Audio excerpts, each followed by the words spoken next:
पुणे नाशिक महामार्गावर राजगुरूजवळ भीषण अपघात घडलाय। या अपघातामध्ये खरं तर स्विफ्ट डिझायर गाडीने दुचाकी स्वाराला खरं तर उडवलेलं पाहायला मिळते आणि या ठिकाणी पाहतो की जवळजवळ सुमारे 50 फूट जी गाडी आहे ती खाली आलेली पाहायला मिळते। या ठिकाणी पाहतो स्विफ्ट गाडी पलटी झालेली आहे आणि याच ठिकाणी असलेली जी टू व्हीलर जात होती त्या टू व्हीलरवाल्याला उडवले।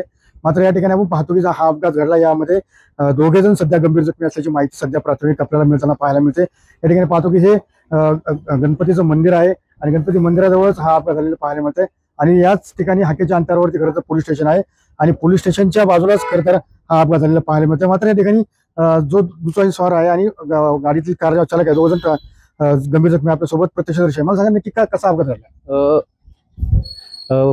पुण्यावरनं राजगुरुनगरला टू व्हीलरवाला येत होता आणि भरधाव वेगाने स्विफ्ट गाडी नाशिककडनं पुण्याच्या चाकण साईडला चालली होती। तर चाकणला जाणाऱ्या स्वारांनी डायरेक्ट स्पीड न कंट्रोल होता देवळ गतिरोधक वरती गाडी त्याला कंट्रोल न झाल्याने ती साईडला टू व्हीलरवाल्याच्या अंगावरती गेली आणि तो भीषण अपघात इथं झालेला आहे आणि टू व्हीलर स्वार हा बेदम जखमी होऊन तो खाली पडला आणि गाडी पण फोर व्हीलर स्विफ्ट गाडी पण खाली कोसळली आणि त्याच्यामध्ये जास्त टू व्हीलरवाला स्वार हा जास्त जखमी झालेला आहे आणि फोर व्हीलर चालक हा थोडा नॉर्मल जखमी झालेला, त्याच्या हाताला मुका मार आहे।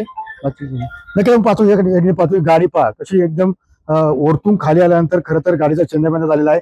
त्यामुळे गाडीमध्ये दोघ जण होते आणि दुचाकी स्वार असे तिघ जण सध्या जखमी झाल्याची प्राथमिक माहिती मिळते। या तिघांनाही सध्या रुग्णालयामध्ये उपचारासाठी दाखल केलेलं आहे।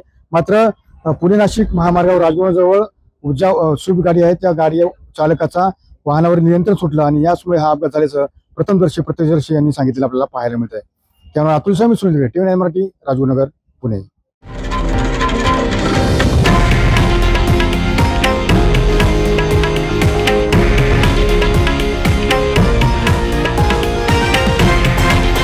हे आहे देशातील नंबर 1 न्यूज नेटवर्क आणि आपण पाहत आहात TV9 मराठी, एकमेव।